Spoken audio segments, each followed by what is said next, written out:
기도하겠습니다.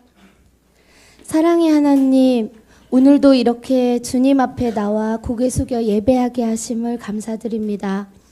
온전히 주님께 드려지는 이 시간, 우리의 찬양과 예배를 기쁘게 받아주실 줄 믿습니다. 주님, 우리들 마음마다 세상에 미처 말하지 못하는 답답하고 힘든 상황들을 안고 살아갑니다. 우리 아픔과 걱정들을 모두 주님 앞에 내려놓고 기도함으로 주님께 더욱 가까워져서 믿음으로 굳건히 살아가는 주의 자녀 되길 원합니다. 그 마음 하나하나 만져주시고 만나주시고 위로해 주시옵소서. 또 핸드폰만 손에 들면 자극적이고 흥미로운 것들을 쉽게 접할 수 있는 세상 속에 살아가고 있습니다. 아이 어른 할 것 없이 너무나 재밌어서 시간 가는 줄도 모릅니다. 1년의 반이 지나온 지금에 되돌아보니 연초에 세워두었던 성경 일독의 결심도 말씀 묵상의 계획도 희미해지고 해이해졌음을 고백합니다. 오직 주님 말씀만이 우리의 길이며 생명이심을 인정하오니 다시 한번 우리 마음에 주님 알기에 힘쓸 수 있는 믿음의 열정을 불어넣어 주시옵소서. 정교인 가족 수련회가 한 달 앞으로 다가왔습니다. 우리 화도드림교회 교우들이 많이 참석해서 서로 사랑을 돈독히 하고 더 큰 믿음을 향한 도전을 함께 나눌 수 있도록 마음과 시간을 허락해 주시고 준비하는 손길 하나하나마다 축복해 주셔서 부족함이 없고 안전하고 건강하며 성령 충만한 수련회가 되도록 함께 해 주시옵소서. 대한민국의 긴 장마로 수해를 입은 사람들과 세계적으로 이상고온, 가뭄, 태풍, 홍수, 지진 등 기후 위기로 고통받는 사람들을 위해서 기도합니다. 이들의 무너진 마음과 필요를 하루속히 회복할 수 있도록 은혜 내려주시고 그 가운데 아직도 주님을 모르는 채 살아가는 가여운 영혼들이 있다면 하나님을 만날 수 있는 은혜 또한 베풀어 주셔서 어려운 가운데서도 큰 희망을 발견하고 기도와 감사함으로 이겨낼 수 있도록 도와주시옵소서. 이 시간 귀한 말씀 전해주실 권순실 목사님을 위해 기도합니다. 성령의 충만함 내려주시어 선포되는 하나님의 말씀이 한마디도 땅에 떨어지지 않고 우리 모든 성도들의 가슴에 하나님의 뜻으로 각인되게 해주시고 우리 화도드림교회가 이 지역에서 복음을 전하며 빛과 소금의 역할을 감당하는 쓰임받는 교회로 우뚝 서는 그날까지 지치지 않도록 건강과 총명을 허락하여 주시옵소서. 우리에게 허락하신 모든 것에 감사드리며 사랑이 많으신 우리 주 예수 그리스도 이름으로 기도드렸습니다. 아멘.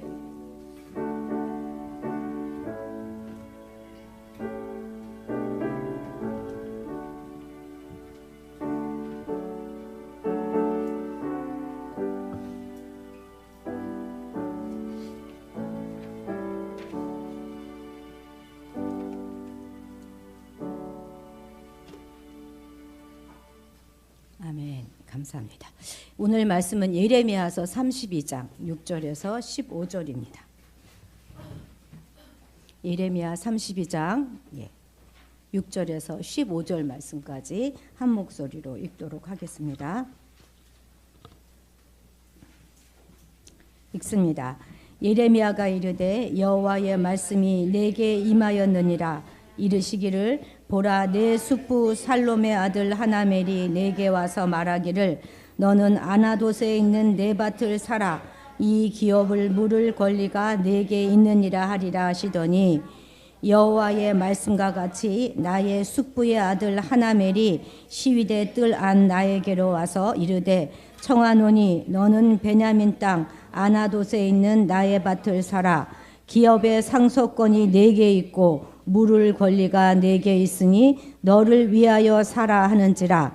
내가 이것이 여호와의 말씀인 줄 알았으므로 내 숙부의 아들 하나멜의 아나돗에 있는 밭을 사는데 은 17세겔을 달아주되 증서를 써서 봉인하고 증인을 세우고 은을 저울에 달아주고 법과 규례대로 봉인하고 봉인하지 아니한 매매 증서를 내가 가지고 나의 숙부의 아들 하나멜과 매매 증서의 인친 증인 앞과 시대 뜰에 앉아 있는 유다 모든 사람 앞에서 그 매매 증서를 마세야의 손자 네리야의 아들 바룩에게 붙이며 그들의 앞에서 바룩에게 명령하여 이르되 만군의 여호와 이스라엘의 하나님께서 이와 같이 말씀하시기를 너는 이 증서 곧 만군의 여호와 이스라엘의 하나님께서 이와 같이 말씀하시니라. 사람이 이 땅에서 집과 밭과 포도원을 다시 사게 되리라 하셨다 하니라. 아멘. 아멘. 예레미야 선지자는요, 우리가 지난주에 말씀드렸던 것처럼 남유다의 이 멸망기, 그 절체절명의 그런 시기에 바벨론에게 대항하지 말고 순순히 항복하고 포로로 잡혀갈 것을 다 포로로 잡혀가라, 이렇게 큰 소리로 외쳤습니다. 바벨론 포로가 되는 그것이 바로 하나님의 뜻이기 때문에 대항하면 할수록 유다에게 큰 상처만 입히게 될 것이다 하는 것이죠. 바벨론에 대항하여서 전쟁을 해봤자 수많은 생명이 다치고 죽을 것은 뻔하니 그냥 순순히 잡혀가라, 이렇게 말하고 있는 것이죠. 지금 예레미야가요, 자신의 개인의 생각으로 이렇게 말하고 있는 것이 아닙니다. 하나님이 주신 말씀을 받아서 지금 선포하고 있는 것이죠. 그런데 이러한 예언은 선민사상으로 가득 차 있고 그냥 그 자부심으로 충만해 있었던 그런 남유다 백성들과 제사장들과 심지어 왕들의 심기를 모두 다 불편하게 했습니다. 그런데도 예레미야는 여러 번 갇히고 죽을 고비를 막 넘겨요. 이래서 그럼에도 불구하고 끝까지 하나님의 말씀을 전하고 있습니다. 자기 조국의 멸망을 예언해야 하는 그 선지자의 마음은 얼마나 괴롭고 힘들고 어려웠겠습니까? 그것은 바로 이 예레미야의 별명이 눈물의 선지자다 하는 것만을 보아도 얼마나 고통 가운데서 말씀을 전했는가 하는 것을 우리가 알 수 있습니다. 자, 먼저 오늘 말씀의 배경이 되는 시대의 배경부터 알아보도록 하겠습니다. 1절 같이 읽습니다. 시작. 유다의 시드기야 왕 11째 해 곧 느부갓네살 18째 해에 여호와의 말씀이 예레미야에게 임하니라. 아멘. 지금 시대 배경이 좀 아주 구체적으로 병기되어서 나타나고 있는데요. 그러니까 유대 열기로 유대와 이제 그 느부갓네살 요 두 연대가 함께 이렇게 기록되어 있는 것은 지금 두 나라의 운명이 거의 이렇게 연결되어져 있기 때문입니다. 유다 시드기야 왕 10년 그리고 아이고 옆에 좀 갔네요. 느부갓네살 왕 18년 바로 요때 요 사이에 있었던 그러니까 시드기야 왕 10년, 느부갓네살 왕 18년에 있었던 사건입니다. 자, 남유다가 언제 멸망하느냐면요. 시드기야 왕 11년에 멸망합니다. 그러니까 이때가 BC 586년이었는데 지금이 몇 년이라고요? 시드기야 왕 10년입니다. 그러니까 BC 587년 정도가 된 것이죠. 지금 예레미야는 어디 있나요? 예레미야는 왕의 시위대 뜰에 갇혀 있습니다. 예루살렘은 이때 이제 시위에 대해 갇혀 있는 게 그러니까 시드기야 왕 10년 587년인데 이보다 일찍 588년에 처음으로 이 예루살렘은 바벨론에 의해서 포위가 되옵니다. 근데 이 예루살렘은요, 그 유대의 다른 어떤 도시보다 살짝 높은 요새예요. 지대가 이게 높습니다. 시온산 위에 있거든요. 그래서 이제 바벨론이 이제 모든 도시는 다 집어삼킨 거예요. 그리고 오직 지금 예루살렘만 남아 있습니다. 그렇게 포위되어 있었어요. 588년에 이렇게 예루살렘이 포위되었는데 그때 애굽이 군사를 파병해 줍니다. 그래서 잠시 587년에 잠시 바벨론이 예루살렘에 대한 포위를 풀었어요. 이때 예레미야는 이 틈을 타서 예루살렘을 떠나서 베냐민으로 가려고 성문을 나서다가 문지기들에게 체포를 돼요. 바벨론에 투항하러 간다. 지금 이렇게 누명을 쓰고 체포되어서 토굴에 투옥되었다가 시드기 왕의 그 이제 호의를 받아가지고 지금 시대 뜰로 연금되어져 있는 상태입니다. 혹여 바벨론이 확 쳐들어오면 왕을 죽이고 바벨론에게 문을 열어줄 것이다. 이렇게 의심을 받았기 때문에 왕을 지킨다 하는 명분으로 지금 가둬놓은 것이죠. 정말 좀 참 모순된 현실 아닙니까? 지금 선지자 예레미야는 왕을 위해서 그리고 백성들을 위로하고 참 살기를 위해서 그렇게 좀 예언을 하고 있는 것인데, 하나님의 소망의 메시지를 전하고 있는 것인데, 왕은 지금 완전히 두 귀를 막고 있습니다. 말하지 말라는 거예요. 듣고 싶지 않다는 것입니다. 그러다가 더 불안해지잖아요. 그 몰래 이 시드기야 왕은 예레미야를 찾아갑니다. 그래서 야, 하나님이 뭐라고 하시더냐 물어봐요.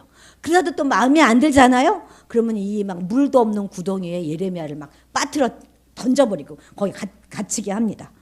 참 눈물의 선지자라는 말 그대로 정말 예레미야는 하나님의 말씀을 전하고 선포하기 위해서 정말 쉽지 않은 삶을 지금 살아가고 있는 것입니다. 자, 예레미야가 이때 선포했던 말씀이 5절부터 6절 사이에 3절부터 5절 사이에 있는데 오늘 우리가 읽진 않았죠. 자, 그 중에 보면 여기에 입이 입을 대하여 말하고 눈이 서로 볼 것이다 이런 말이 있는데, 이 표현이 무엇이냐면 유대 왕 시드기야가 이제 느부갓네살 왕에게 사로잡혀요. 좀 도망갔고 투항하지 않고 도망갔거든요. 도망갔는데 잡혀가지고 그 느부갓네살 왕 앞에 무릎을 꿇게 될 것이라는 것입니다. 이걸 미리 다 예언해 주시는 거예요. 그래서 직접 그 왕을 네가 보게 될 것이다. 그리고 유대 왕이 바벨론 왕의 앞에 무릎을 꿇을 것이다. 그리고 바벨론으로 끌려가서 거기서 하나님이 돌아오시게 할 때까지 거기 있을 것이다. 그리고 너희가 아무리 갈대아인과 싸울지라도, 여기서 갈대아인은 바로 바벨론을 말하는 거거든요. 성경에서 말하는 갈대아인은 전부 바벨론을 말합니다. 이 바벨론인과 싸울지라도 너희는 승리하지 못할 것이다. 이렇게 예언을 했더니 시드기야가 그만 화가 나서 그를 가두었다. 이렇게 성경은 말하고 있습니다. 근데 바로 이때 이렇게 시드기야가 갇혀 있을 이때에 다시 한번 하나님의 말씀이 임합니다. 그것이 7절이에요. 읽어보겠습니다. 시작. 보라, 내 숙부 살롬의 아들 하나멜이 내게 와서 말하기를 너는 아나돗에 있는 내 밭을 사라. 이 기업을 물을 권리가 내게 있느니라 하리라 하시더니, 이렇게 좀 예언하셨다 이거예요. 그런데 이 예언 그대로 정말 어느 날 사촌 하나멜이 예레미야를 찾아서 시위대 뜰러 옵니다. 자, 8절 같이 읽겠습니다. 시작.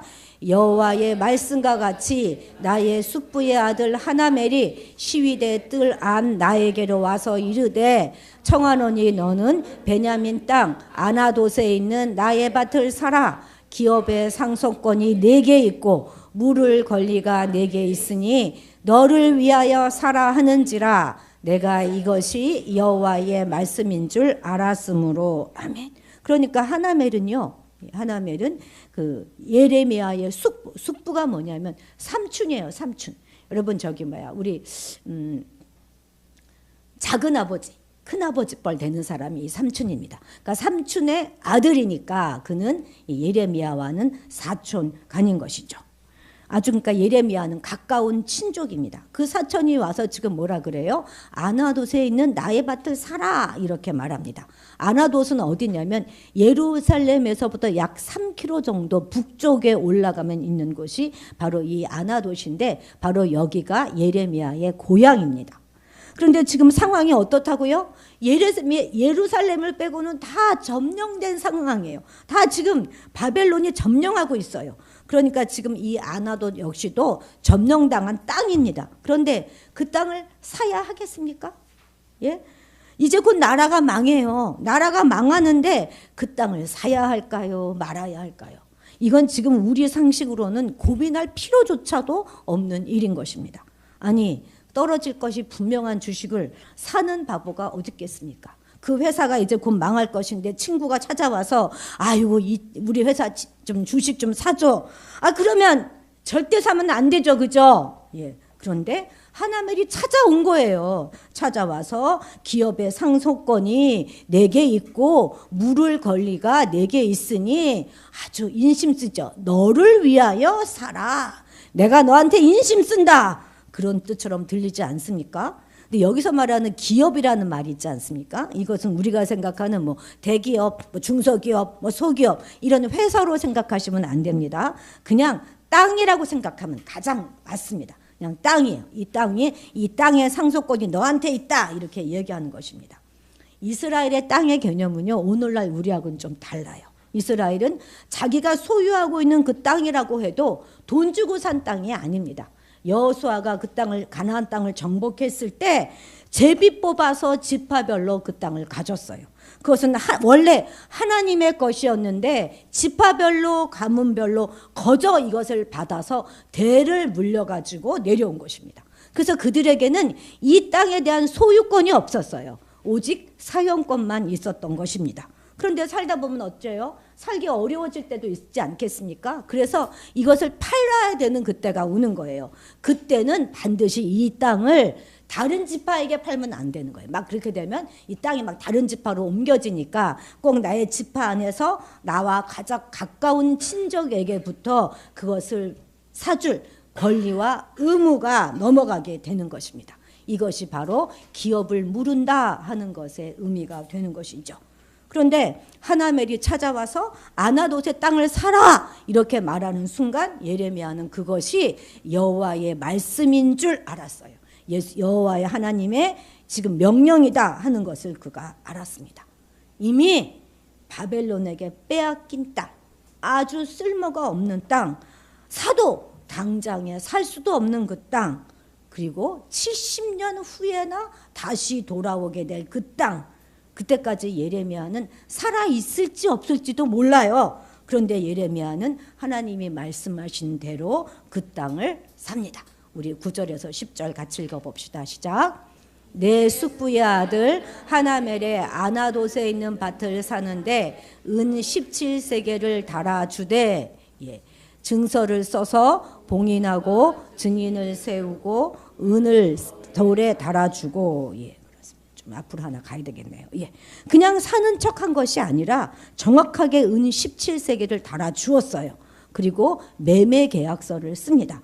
당시 이스라엘은 이렇게 거래할 때는 증인을 몇 명을 세워야 되냐면 율법에서는 2명 이상을 세워라 이렇게 말하고 있는데, 지금 이 2명뿐만이 아니라 시위대 뜰 앞에 있는 유다 모든 사람들 앞에서 그 매매 증서를 쓴 것입니다. 그리고 이것이 그러니까 친족 간의 거래지만 그냥 사는 척 샀다 이렇게 한 것이 아니라 아주 확실하고도 분명하게 거래를 했다는 거예요. 당시 법과 규례에 따라서 문서를 2장을 써요. 그래서 한 장은 중간을 꿰매요. 봉인하여서 항아리에 담아가지고 오래오래 보관합니다. 나중에 시시비비가 생겼을 때에 그것을 열어보기 위함이지요. 그리고 봉인하지 않은 또 하나의 증서는 예레미야의 서기가 있어요. 예레미야가 예언하면 그걸 받아 적었던 서기인 바룩에게 이것을 넘겨줍니다. 이렇게 하는 것이 이제 오늘의 내용인데, 여러분, 하나님은 오늘날 우리에게도 아나돗의 밭을 사라 이렇게 말씀하고 계신다는 사실을 아십니까? 땅 투기하라는 말은 아니고요. 여러분, 이 말씀을 듣고 정말 사셨습니까? 세상 사람들은 전혀 이해하지 못하고 그리고 비웃고 손가락질 할지라도 우리는 하나님의 말씀을 따라서 묵묵히 살아가는 그것이 바로 아나돗의 밭을 사는 일입니다. 세상과는 다른, 세상이 동의하지 않는 그런 방향을 바라보고 사는 것, 그것이 바로 아나돗의 밭을 사는 것입니다. 우리가 주의를 지키는 것도요, 세상 사람들이 보기는 이것이 얼마나 어리석어 보입니까? 아니, 좀 주일날 아침에 편히 좀 쉬고 한숨 자지, 이렇게 일찍 매주 이렇게 나와 예배드리는 이것이 얼마나 어리석어 보이겠습니까? 바로 이건 역시도 아나돗의 땅을 사는 것입니다. 지금 당장은 고통이고 실패고 실수고 손해인 것 같지만 아무 쓸데없는 것처럼 보일지라도 그럼에도 여전히 하나님이 역사하고 계심을 바라보고, 왜 그러시죠? 응? 거미? 무서웠겠네요. 많이 무서웠겠어요. 네. 나는 아니가 더 무서운데 사실. 예. 정말 아무 쓸모없는 것처럼 보이는 그것일지라도 그럼에도 여전히 하나님이 역사하고 계심을 바라보고 그리고 그 안에서 하나님의 뜻을 발견하고 그 뜻을 따라 살아가기를 포기하지 않는 것, 그것이 바로 아나돗의 땅을 사는 것입니다. 포기하지 않는 정도가 아니라 한 걸음 더 나아가서 더 적극적으로 행하는 것, 그것을 바로 말하는 것입니다. 이제 그만해도 될 것 같은데요. 예. 올라오지는 않겠죠. 그죠? 믿읍시다. 예. 저는 오늘 이 말씀을 통하여서 우리가 아나돗의 땅을 사기 위해서는 세상과 역방향의 삶을 살아가기 위해서는 그러면 우리는 어떻게 하며 살아가야 할까 하는 것을 좀 집중적으로 알아보려고 합니다. 자, 첫 번째, 아나돗의 땅을 사는 삶을 우리는 어떻게 살아야 될까? 여기서 아나돗의 땅을 사는 삶이다 하는 것은 바로 세상과 역방향의 삶을 사는 그것을 말하는 것입니다. 자, 첫 번째, 그것은 순종으로 행하는 믿음이 있어야 한다는 것입니다. 여기서는 순종하는 것도 중요하지만 행하는 그런 믿음이 있어야 한다는 것이죠. 그렇습니다. 예레미야는 자신에게 손해가 되는 줄 알면서도 하나님의 말씀에 순종하여서 아나돗의 밭을 샀습니다. 그저 이제 곧 이 나라가 망할 것이다, 이것만 선포한 것이 아니라 거기서 더 한 발 더 나가서 아나돗의 밭을 산 것입니다. 주변에 많은 사람들은 얼마나 수군거렸겠습니까?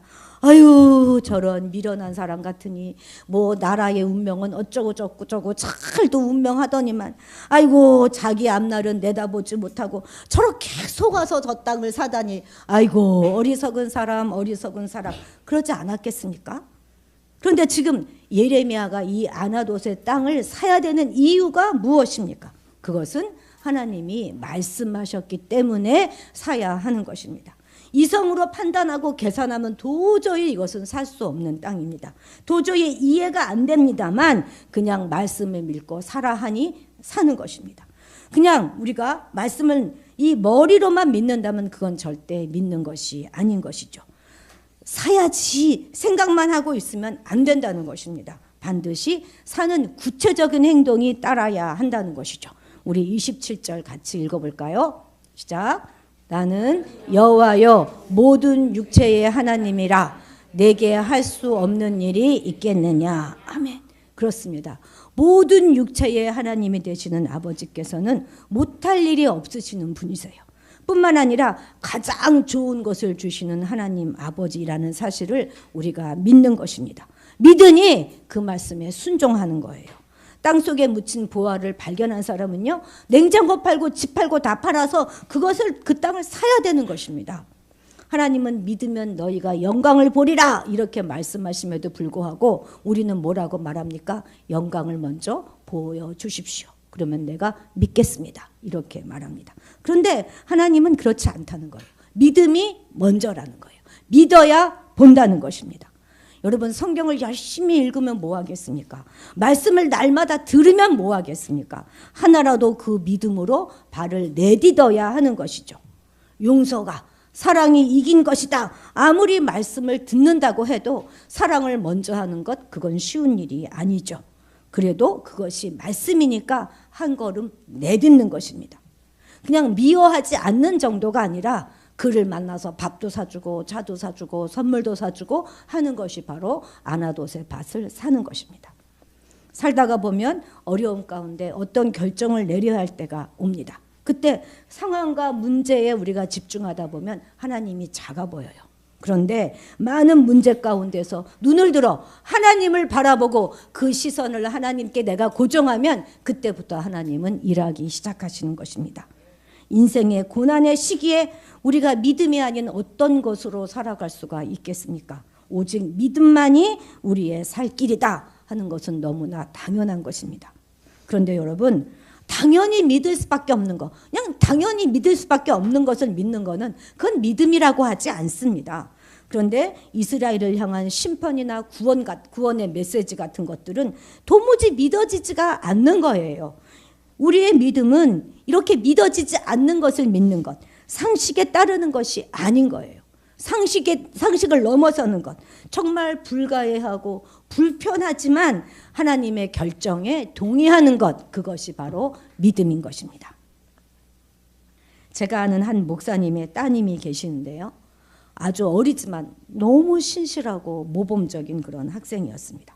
근데 고등학교 때 그 학교 선생님들이 이구동성으로 야, 네가 서울대에 안 가면 누가 서울대를 가겠냐. 그럴 정도로 믿어주었던 그런 학생이었어요.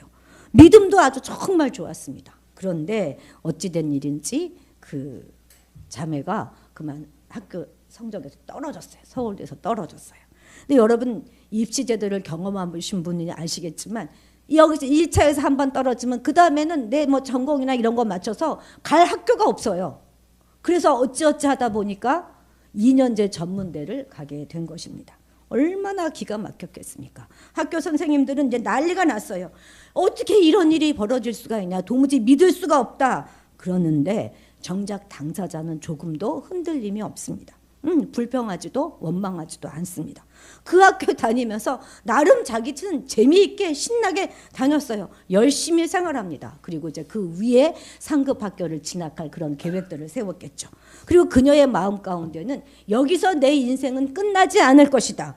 반드시 이 어려운 상황 가운데 하나님이 함께 하실 것이다 하는 믿음으로 그 시기를 견뎠습니다. 그런데 1년 후에 놀라운 일이 벌어집니다. 그 자기 고등학교 있잖아요. 그 고등학교와 자매 결혼을 맞은 미국에 있는 학교에서 전액 장학금을 내가 줄 터이니 학생 하나를 추천하여 보내라 하는 그런 이제 공문이 온 것입니다. 생활비 일체를 대어주는 장학금뿐만이 아니라 생활비 일체를 대해주는 그런 장학제도인 것이에요. 그런데 이번에도 이 고등학교 선생님들은 이구동성으로 여기에 보낼 학생은 비록 졸업생이지만 그 아이밖에 없다. 그래서 이 아이를 추천합니다. 그래서 마침내 미국에 있는 대학으로 전액 장학금을 받고 가게 됩니다. 하나님은요, 어려운 가운데 자신의 마음을 믿음의 순종으로 내보이는 자에게 몇 단계 업그레이드 시켜주시는 분이시라는 사실을 반드시 우리 어린 친구들, 우리 교인들을 믿어야 할 것입니다.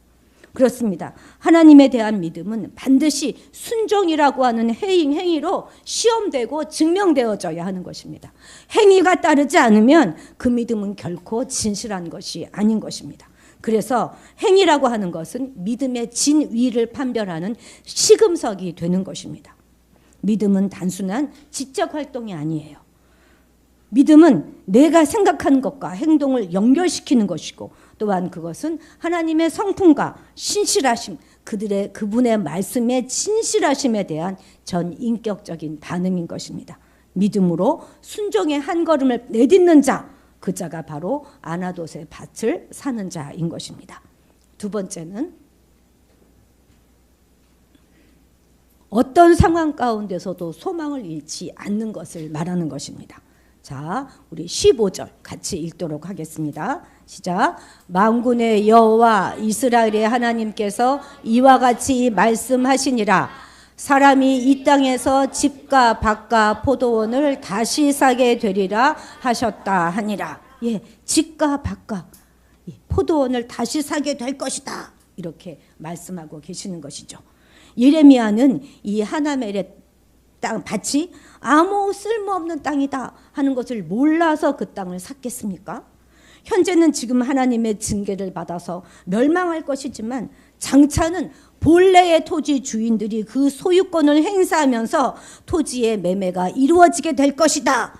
선민의 회복이 반드시 이루어질 것이다 하는 것을 믿었기 때문에 그 밭을 산 것입니다. 바벨론 군대의 포위로 말미암아서 예루살렘의 멸망이 임박한 그 상황 가운데서도 예레미야는 하나님의 약속을 믿었고 하나님을 바라보았기 때문에 절망하지 않고 도리어 회복의 소망을 가지고 아나돗의 밭을 매입할 수가 있었던 것이죠. 다들 절망했어요. 망했다고 생각하는 그때, 끝이라고 생각하는 그때 그는 끝이 아니고 절망이 아니고 희망이고 소망이라고 믿고 있었다는 것입니다. 하나님께서는 암담한 현실 가운데서도 항상 등불 하나를 남겨두시는데 바로 그것이 아나돗의 밭이었던 것이죠. 다시 돌아온다는 희망, 다시 집과 밭과 포도원을 사게 된다는 그 소망을 남겨주시는 것입니다. 그것을 지금 시청과 교육을 통하여서 말씀해 주는 것이죠. 물론 이것을 본 사람들은 막 수근수근거리고 욕하기도 하였겠지만 또 어떤 사람은 아주 강력하게 정말 하나님이 돌아오시게 할 건가 봐 라는 그런 생각도 할 수 있었지 않았겠습니까? 하나님의 백성이라 해도 지금 당장은 예기치 못한 그런 상황 가운데 놓일 수 있습니다. 막다른 골목에 서 있을 수 있어요. 그러나 그래도 참 신앙인은 절대로 희망을 포기하지 않습니다. 현실만 바라보지 않아요. 하나님께서 주실 소망을 절대로 포기하지 않습니다. 하나님이 끝났다 이렇게 말하시기 전에는 절대 끝난 것이 아닙니다. 하나님이 나를 보고 계시고 사랑하고 계시고 마침내 피할 길을 내시겠다 하는 그것을 포기하지 않는 것, 그것이 바로 소망입니다. 성도에게 소망이 없는 경우는 절대 어떤 경우도 없습니다. 여러분은 혹독한 겨울을 나는 들풀들 아십니까? 냉이, 민들레 이런 것들이 어떻게 겨울을 나는지 아십니까? 땅바닥에 착 납작 엎드러져서 겨울을 납니다. 일어서면 얼어 죽어요. 납작 땅에 엎드러져서 봄은 반드시 온다. 그 소망으로 혹독한 겨울을 이겨내는 것입니다. 우리가 고난과 어려움 가운데 그 어려움을 통과하는 방법은 납작 하나님께 붙어서 넘어가는 거예요. 소망하는 자들은 땅에 납작 달라붙어서라도 그 시기를 반드시 견뎌냅니다. 여러분, 뛰어가는 자도 있고 걸어가는 자도 있고 뛰어가는 자도 있고 날아가는 자도 있는데요. 더 멀리 더 빨리 가는 사람이 누구죠? 그들에 붙어서 가는 자가 더 멀리 가는 거예요. 날아가는 자 위에 찰싹 달라붙어 가는 자가 힘 하나도 안 들이고 멀리 가는 것입니다. 어려움 가운데 확실한 믿음을 가지고 하나님과 동행하며 하나님께 찰싹 붙어가는 자는 결코 소망을 잃지 않게 될 것입니다. 자, 세 번째입니다. 셋째, 미래를 바라볼 줄 아는 안목을 가지고 있어야 하는 것이죠. 아나돗의 밭을 사라는 말은 현재의 이 어려운 상황, 나라가 망하는 이런 상황에 몰입하지 말고 하나님의 약속을 붙잡고 미래를 살아라 하는 말인 것입니다. 예레미야와 달리 또 한 사람이 있잖아요. 현실의 이익에 급급해서 자기만 살겠다 이렇게 생각했던 사람이 바로 이 하나멜입니다. 혼자 야근척 하지만 이런 사람들은 미래를 보지 못해요. 그래서 축복 또한 받지 못합니다. 여러분, 왜 하나멜이 와서 자기 밭을 예레미야에게 팔려고 하였을까요? 물론 시대에 갇혀있는 사람에게까지 일부러 찾아와서 이 밭을 좀 사줘라고 말한 것을 보면 그가 큰 빚을 졌거나 아니면 전쟁 중에 생계가 아주 굉장히 곤란해져서 몹시 상황이 딱해서 그럴 수도 있겠습니다마는 그보다는 오히려 예루살렘이 싹 포위되고 나니까 유다의 멸망이, 예루살렘의 멸망이 가까운 그런 상황에 야, 이까지 땅을 소유해 봤자 이 나라가 망하는데 무슨 소용이 있으랴 해서 약삭 빠르게 지금 밭을 처분하려고 하고 있다 보는 것이 더 적절할 것입니다. 참으로 하나멜은 지극히 현실주의적인 사람이라고 볼 수 있습니다. 그런데 이렇게 약삭 빠른 자들이 잘 살 것 같지요? 그렇지 않습니다. 이렇게 약삭 빠른 자들은요, 자기 꾀에 자기가 넘어가기가 쉽습니다. 여러분, 불신앙적인 사람일수록 현실에 묶여 삽니다.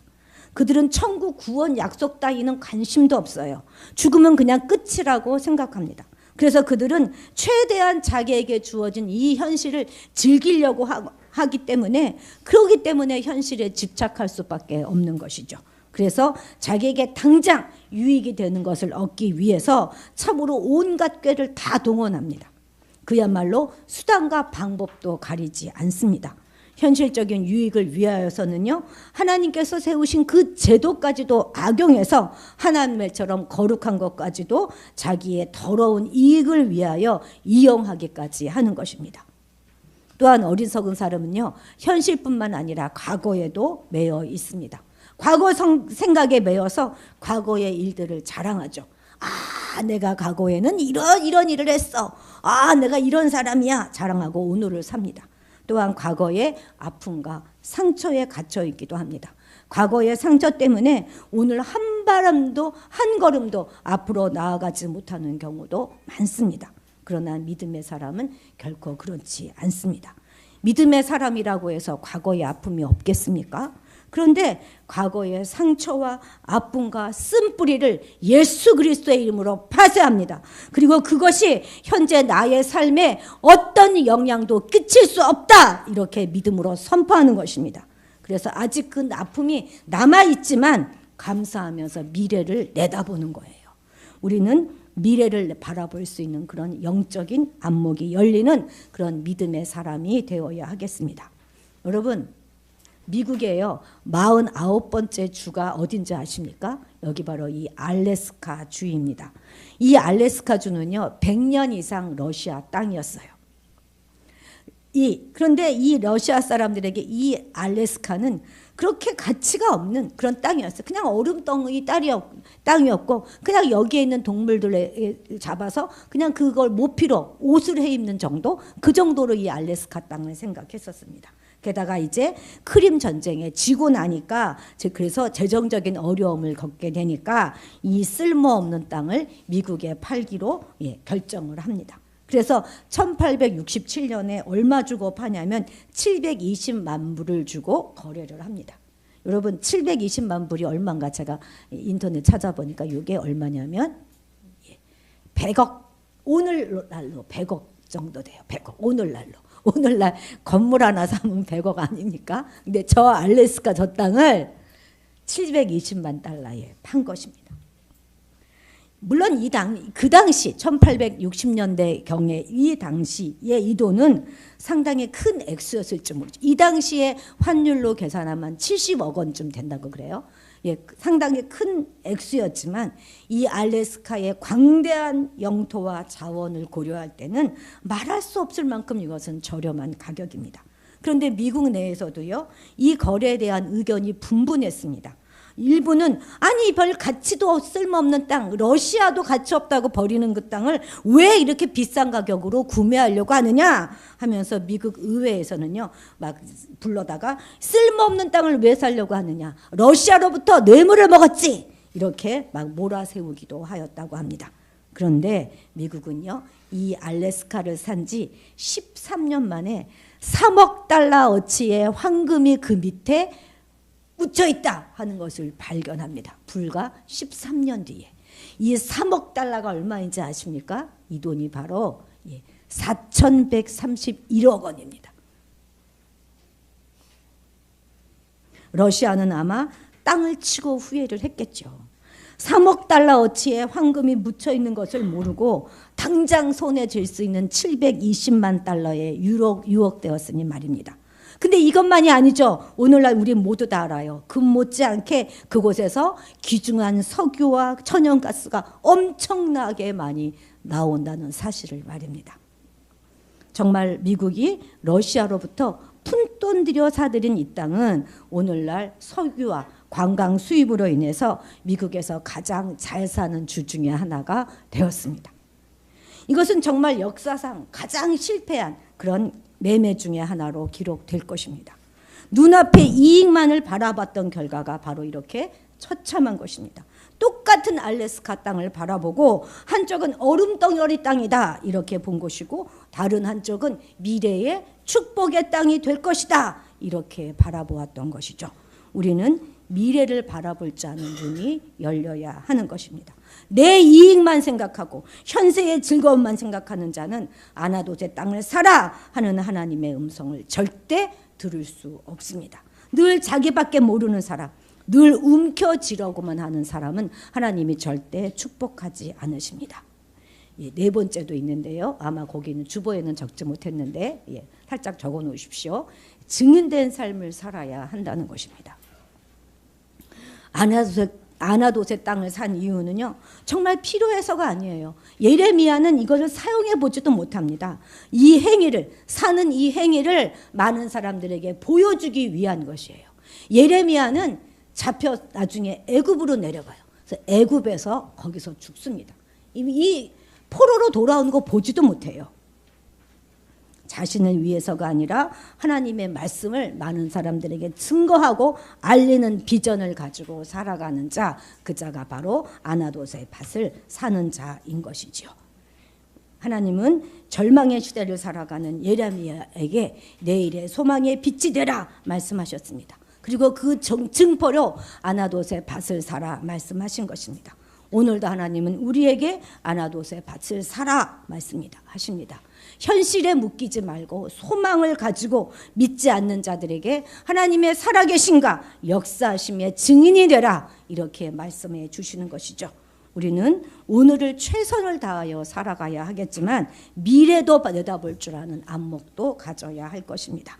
오늘 우리는 아나돗의 밭을 머뭇거리지 말고 살 수 있는 믿음, 하나님의 말씀대로 행할 수 있는 믿음, 세상과 역방향의 삶을 살아갈 수 있는 용기를 우리 주시기를 더욱 하나님 앞에 기도하며 나아가야 하겠습니다.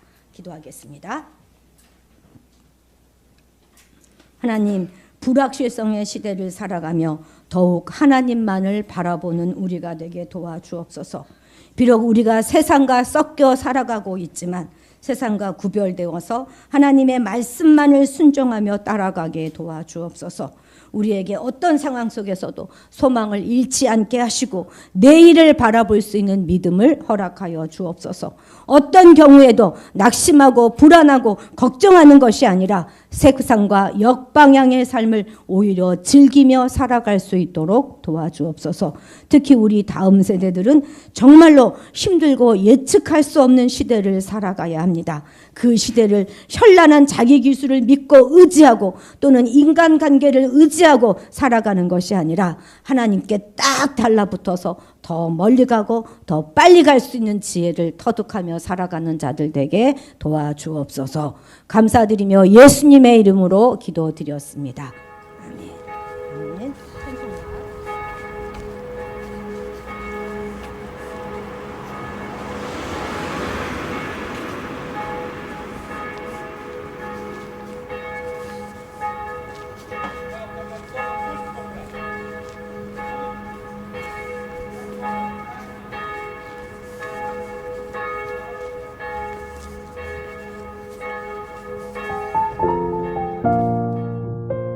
성서대학교에는 총 5개의 건물이 있는데 여러분이 앞으로 사용하실 공간을 중심으로 안내해 드리겠습니다.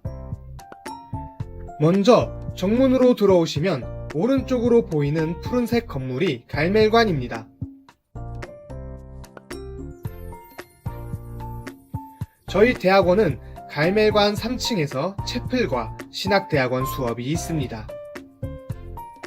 갈멜관 좌측에 있는 건물은 모리아관입니다. 이 건물 1층에 대학원 원우회실이 있습니다. 원우회실에 대한 자세한 안내는 다음 영상에서 소개하겠습니다. 모리아관을 지나서 학교 가장 안쪽에 있는 건물은 1립관입니다. 1립관에는 사회복지, 보육, 간호학과 교실이 있으며 4층과 7층에 교수 연구실이 위치하고 있습니다. 다음은 미랄관입니다. 미랄관 지하 1층에는 로고스 홀이 있습니다. 미랄관 1층에는 카페와 북카페가 있으며 3층과 4층은 도서관입니다. 마지막으로 복음관입니다. 복음관 1층에는 대학교 교학처와 일립신앙교육부가 있습니다. 채플은 월요일과 목요일 오후 6시에 있으며 총 참석일 수의 75% 이상 참석하셔야 합니다.